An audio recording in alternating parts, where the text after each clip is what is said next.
Okay, um, just getting an update on my life here.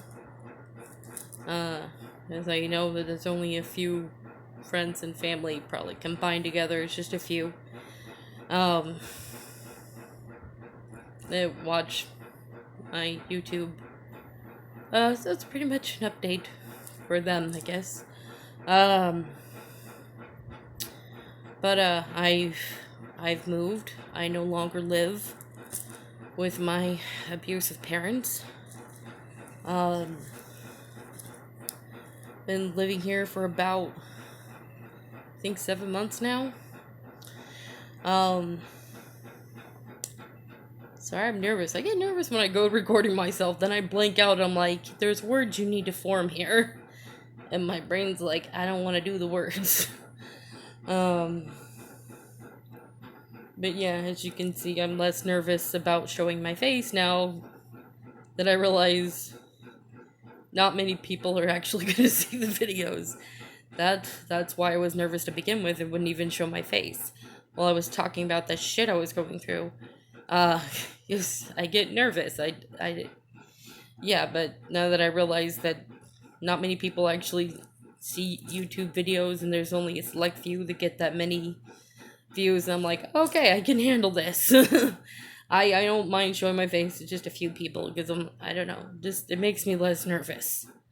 Uh, that's probably a whole new rabbit trail there about how I'm nervous around that many people. Oh god. Still remember the first time I encountered a big camera that was going to broadcast to a lot of people. I walked the fuck away. I that was my first encounter with that, and I didn't even know that that was a fear of mine. But apparently it is. So as long as I know it's a small group of people, I'm like, I'm good. I'm good. Uh, but I have ADHD and I'm rabbit trailing again. That's not something I can help. Um, but I'm gonna try to focus. That's the thing with ADHD, though. We have multi-focus. We look distracted to everybody else, but the truth is we're focused in on multiple things at once, and other people can't keep up with us. I take it back. There are a few people with ADHD I've met that I'm like, no, you cannot focus for shit. The majority of people I've met, though, that are diagnosed with it, like me, we sit there and hold a conversation on 5 different topics. It's amazing, and we're talking at the same time and listening at the same time. Yeah, but that so if I rabbit trail, that's why, and if I make a long video, that's also why. And usually that does happen. I make a long video, or even when I put a status on Facebook, it's long because I have ADHD. It's not something I can help. Um, but I guess an update on my life. The boyfriend that I had that suggested me to upload on YouTube, like maybe other people need to hear this and know they're not alone, turned out to be a cheating asshole. Emphasis on the asshole. I mean, he got downright mean and dirty. I mean, when I broke up with him because I couldn't take the lies and the shunning me and the hurting me anymore, the fuck just got more mean. I'm like, and I had to break up with him, and then he got more mean and like just did the thing to hurt me in the most way he could. And that's when I had to block him on Facebook because, oh goddamn, it's kind of crazy to think someone that could be so sweet turns into the most horrific mean person you've ever met in your life, and you're like, I cannot believe how did that happen. That was difficult to deal with that. Um, and then so I broke down emotionally, and I would say I lost a lot of people in my life. And that's because everybody's so used to me being the one there for them, and I'm like, I'm always there. I'm not even fucking kidding. No matter what people have come to me for, even with suicidal thoughts or even needing to be talked out of suicide, I've had to deal with this, and even more difficult when I had to do it over Facebook Messenger. I mean, like, the most disconnected way you can be to try to talk somebody through that And yeah, that's been hard. Um, but I broke down really bad. I For the first time I had somebody that was emotionally stable, I thought, in my life, and for that to just slowly, okay, not slowly, honestly, it like quickly deteriorated. Like once it hit, it just all went down. Um and losing that, and for it to just progressively get worse quickly, I didn't have anybody to turn to because everybody was like, just get over it. I mean, honestly, that's what they would do. They're like, they would be very snatty and me with me and telling me how I should just get over it. And it's like, what the fuck? But in that time, I actually gained a lot of friends too. A lot of friends. Um, um, and I got in particularly close with one of my cousins. She's an older cousin, but I love her dearly. Like, frankly, she was one of the people most there for me. Like, she would face chat with me while I was going through that and let me cry, which was hard for me because I felt worse as I was crying, which would just keep me crying, and then losing anything emotionally stable in my life. And it was a big fucking train wreck in my head. Okay, that's what it was. Um, yeah. But she just let me keep going on crying, and I appreciate her for that. Like, cause the truth is, I really wasn't allowed to cry growing up. I was not allowed to show any signs of hurt or pain. I was called pathetic. I was told stop being a baby, stop being whiny. Even if they said the nastiest thing about me, as a person, like, you know, I'm trying to think of something that they, just for example, if they look at me and said, you're just so lazy and whatnot, like, after you get done cleaning the whole fucking house as a kid, but you missed one cup that happened to be under the couch that you couldn't see, all of a sudden you're called lazy and a pig, and that would make me cry as a kid, and just you know and I'm not saying I was ever called a pig. I was definitely called lazy though. um and I was definitely had other things said to me. um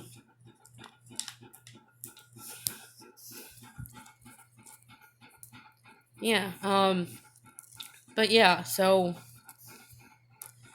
that yeah, it would make me cry, and eventually it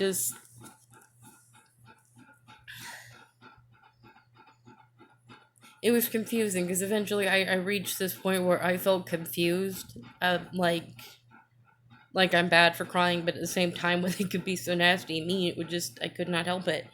Um, but when it came to other things like my siblings, I always tried to stay strong for them. No matter what our parents did, I always tried to stay strong for them.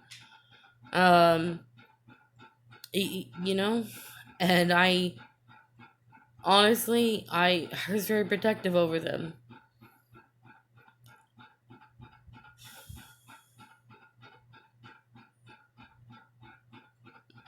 Honestly, I don't want to say this because I like worry what if they ever see it by chance, and like, the truth is, I mean, I did a lot that they don't know about, and honestly, I don't ever plan on sharing with them, and it's because I kind of feel like that would be an emotional blackmail and whatnot, and I don't want to do that shit. Um,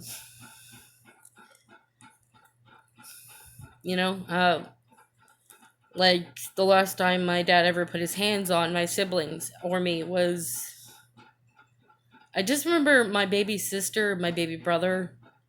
My dad was pissed off with them. I think it had something to do with the room, like maybe it wasn't clean enough. And he was just yelling, like, in a way you should never yell at a child. I can still very vividly remember it. And he, God, all I can remember is seeing him grab them and tossing them out of their room, getting very physical with them. And I think that's when I had enough. I don't remember how old I was. I think I might have been like 14. I was at least around that age. Not older though, because I turned 15 in California. And this was before California, so I at least know I was around 14, maybe a little younger. And honestly, it was just too much. It was too much for me to see that. And my dad was sitting in the living room, and I still remember approaching him and pretty much was just kind of blunt and straightforward with it of, don't do it again. I will call the cops on you if you do it again. He never put another fucking hand on us. Every now and then somebody might get a spanking still, but I wasn't threatening to call the cops over that. I was threatening to call the cops for beating the shit out of us. I'm like, I could not let him do that to them anymore. That's something I've never told them, and I never really thought about it till more recent years, like the past couple years. I realized that I never told them. I just never thought about it. I wasn't thinking, oh, should I tell them or not tell them? It just never crossed my mind. I just told him not to do it again. That was that. And he stopped throwing his tantrums when I was in my mid-20s, I think 25, maybe 26. And that was because I had enough, honestly. I had enough of his fits. He may have stopped beating the shit out of us, but he was still very manipulative, and he would throw tantrums that you would scare to get physically violent about. And well, the last fit he had was pulling out a gun and telling my mom to shoot him, and I'm like, okay, no, we can't have this anymore, because if I don't stop him now, he's going to hurt someone else or himself. It is only a matter of time. And I wouldn't say I was still Christian at that time. I wasn't, but for some reason I was still going to church. And I had enough. I'm like, I told the pastor's wife, I told the pastor, I'm like, I'm not going to let him sit here and say shit about us anymore, all the while he's doing this and everybody in the family is protecting him and not opening up about it. And you know what he did? He did what he always did once church members started noticing things. Except this time it wasn't them noticing things, it was me being fucking blunt and just telling them. Just moved us to a new church, and I did the same fucking thing. And he learned there, I guess, that, yeah, I'm not gonna put up with your bullshit. No more are you gonna throw that tantrum and potentially hurt someone. And if you do, I want to make sure the fucking pastor knows who did it. If someone gets hurt or worse, I want them to know exactly who's the culprit for that shit. But yeah, and now, I know I'm sidetracking, but I'm mostly trying to express why I may have emotionally and just broke down in tears, because that's the life I had to deal with. So my cousin there for me, and the new friends I gained, and I had to laugh because the majority of them are witches. I've made friends with some witches and some pagans, and they are lovely people. I absolutely love them. They've been amazing. One is actually a Christian witch. I know most people don't know those exist, but yeah, they do. Some of them look at spell casting as a form of prayer. And I'm okay with that. I'm like, I don't think there's anything in the Bible that says you can't talk to God that way. You can't do that way, Go ahead, you do you. And there's actually a lot of things in the Bible that actually would be considered witchcraft today. A lot of people don't know that. I'm like, they're casting lots. Psychics cast oracle cards or tarot cards. Are they really doing anything different then? And they would set up stones as a witness in the Bible. And I'm like, and you've got your psychics, psychics don't have to be witches, but that's whatever, a form of divination. So they are talking to the crystal ball that, I guess you could look at it as a sort of witness. They're talking to the witness. The stone, the crystal ball. But yeah, I've made friends with a lot of witches now. but it's great. Um, I still cry, but I've like learned. Okay, I'm sidetracking. Stop. I explained why I get emotional and how I'm thankful that those people were there to help me through that, and that I gained friends from there. Um, so after losing my ex and having to break up with him and then crashing down and getting close with a cousin of mine and gaining a lot of friends, um, I have a counselor, and she had to help me out to get out because um she went and she got me a Section 8 application because for some reason we hadn't gone down there and gotten it yet. So she went down there and got it for me, and I had to fill it out. And when it asked for head of household to sign, I was so fucking brainwashed. Even to this day, there's shit I still have to sort through in my head that I did not understand that I was the one that had to sign the part of head of household, that I am the head of myself. Because my family always enforced that my dad is the head of household. He's always the head. He's always the one with the say. Um, so I had to get them to sign. So I thought I had to get them to sign things, and my counselor had to go get me a new application. Because one, I'm the one that has to sign head of household. I'm the only one that has to sign that application, and I didn't know that. It's just me. Nobody else has to sign it, and they also, especially my dad, tried to sabotage it.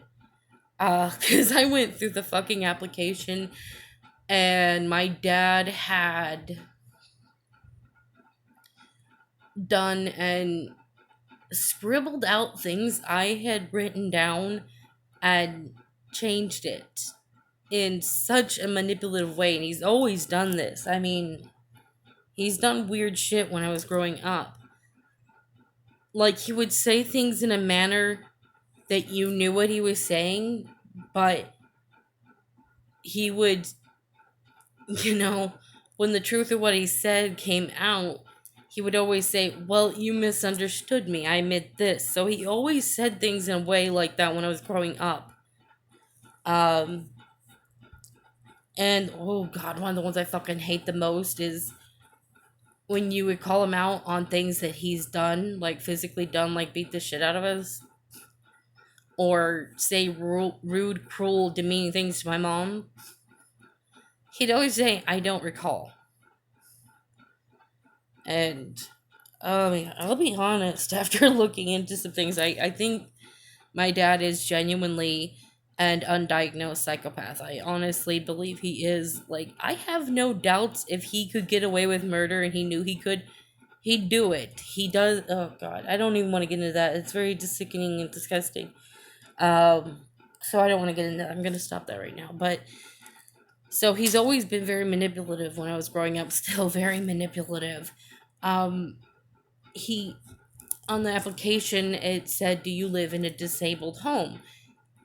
Answer: no, I don't live in a disabled home.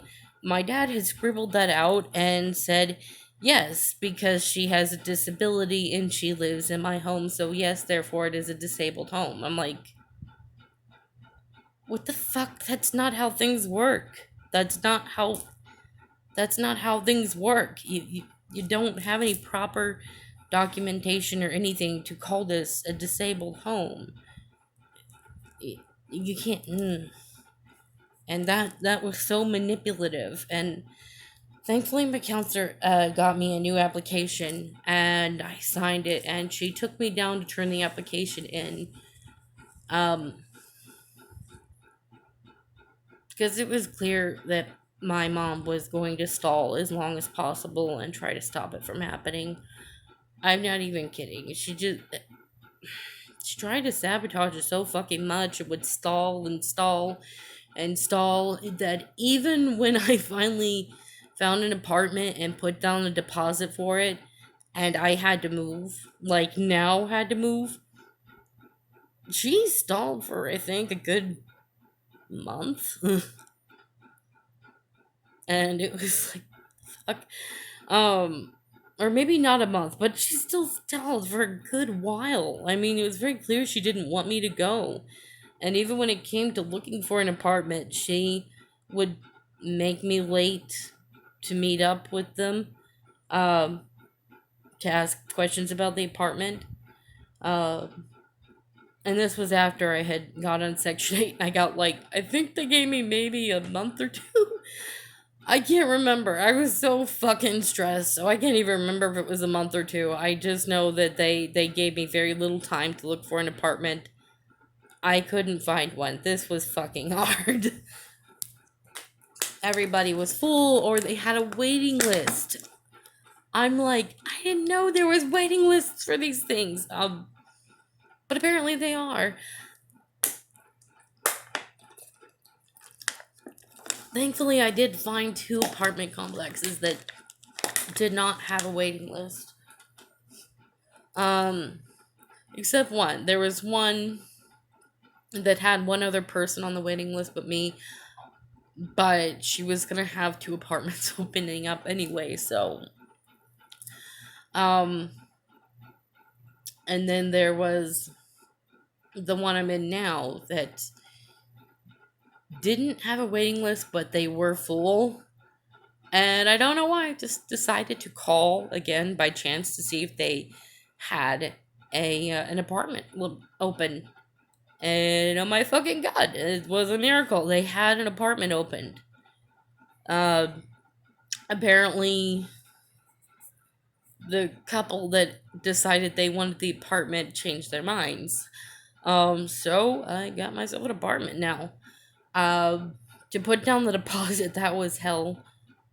Thankfully, before I ever got the Section 8 application and before I found the apartment and put the deposit down, I had been stashing away cash for some time. Every month I would take about $20-$30 out and would stash it aside. And because I knew once I moved, I might need the little extra cash to take care of myself. And it turns out I was saving up for my deposit, and I didn't even know it, but I did save up enough, thankfully.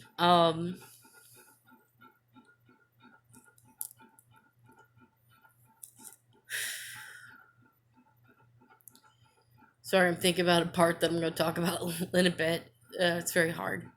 But yeah, this got difficult.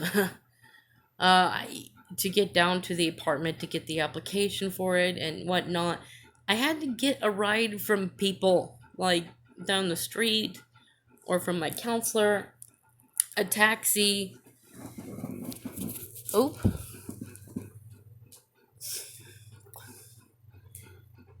Yeah, so pretty much, yeah, I had to figure out ways that I could just to get out, of the abusive home with my family. Um, and not tell them. I'll be honest, I wasn't telling them because every bit they knew about, my mom would try to sabotage it. My dad really tried to fucking sabotage it. It was honestly like my dad got some sick kick out of it, and for my mom, it seemed more like a source of anxiety, but not in a motherly, I want to protect my child kind of, but like this realization that if I can get out on my own, then somehow I'm stronger and better than her. And it's like, it was more of this, I don't want to accept that I'm weak. I don't want to accept that I'm not good enough. I don't want to accept that I'm not smart. So as long as I can keep her and keep that knowledge of she's learning disabled, that I am better and superior to her. And if I get moved out, then all of a sudden that whole fucking persona goes crashing down. And it's like she was fighting to keep that persona. And honestly, it's sad because I'm not saying that she's weak. I'm not saying that she's not intelligent. I'm not saying that. I'm saying that's how she felt about herself and that she desperately wanted to keep that persona. and was doing everything she could possible, but not to the extent that people could see it, because there's this little balance she had to keep there, balancing act of doing this shit and at the same time still trying to act as if she's a good mom, because if she didn't help even in the mildest way occasionally, then she would have no evidence to tell people that, to convince people she's a good mom and whatnot. Sorry, checking the time on my phone real quick because I got dinner in the oven right now. Had to check that. So it stared out blankly. But yeah, so it's just honestly sad. It really is. It's like, um,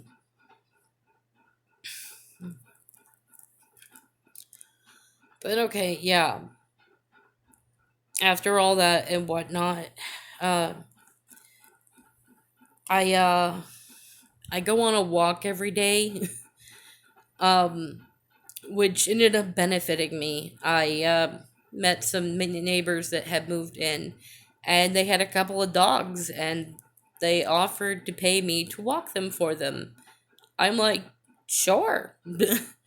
Granted, I didn't always get paid, but that was okay. I really didn't mind. It was something for me to do. Getting outside, walking every day to try to get past my depression and um, get out of the house, because if I stayed in there isolated and just surrounded by those people, it just didn't do good for me. Um,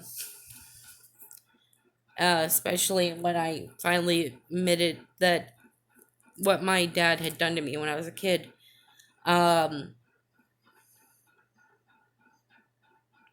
I'll just say he's a pedophile, okay? And uh, this is disgusting because after I came out and opened with it, I wanted to give him a chance to go get help. That's it. That's all I fucking wanted him to do. Wasn't about to have a bitch fest or start screaming at him, even though he really deserved to be screamed at. I want to do that now, but at the time, I wanted to give him the chance to at least go get help for that, you know? And instead, he was offended that I opened up. He was offended that I opened up like I just revealed something that was a secret between us. I'm like, what the fuck? You are disgusting. And I think that's when I had it. I was enough. I'm like, I want nothing to do with him. I do hate him and I don't forgive him. And I know that's really difficult for people to understand because, like, forgiveness is enforced in you to the point that you say you forgive even when you don't forgive and there's no peace in you. It doesn't settle well. Um, I just came to terms that I don't forgive him, and I learned something that what I was told growing up, that forgiveness will bring you peace. I was like, actually accepting that I don't forgive him actually gave me so much fucking peace. It really did. I was like, this is not my responsibility. This is not on me to make right and say I forgive so all of it's washed away. No, you know what? That fucker has to earn forgiveness. He has to do something to deserve it and earn it. That's not on me. That's on him. And when I had that mindset, all of a sudden, that I was just less stressed. I didn't feel anxious and full of anxiety because I put the responsibility where it belongs, and it's on him, not me. Um, and after that, oh my god, they got so disgusting. This part's hard. Uh, Multiple times after I cooked my dinner, I sometimes I had to go to the room and check on my cat real quick, or I had to go to the restroom, and someone had literally put a pubic hair on my food, and I couldn't say anything because they'll just ride off of that with so much drama, and I wouldn't have anybody to back me up in my corner. Um,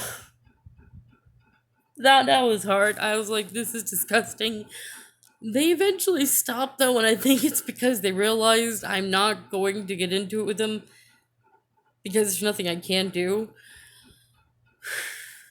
Um, this is why the people down the street hiring me to walk their dogs, um, they did so much for my mental health. Just going down there to walk their dogs and then getting to hang out with them a little bit, sometimes help cleaning up and doing the dishes. I mean, they appreciated it, and I'm like, you don't understand. You're actually doing me a favor because then I don't have to fucking go home.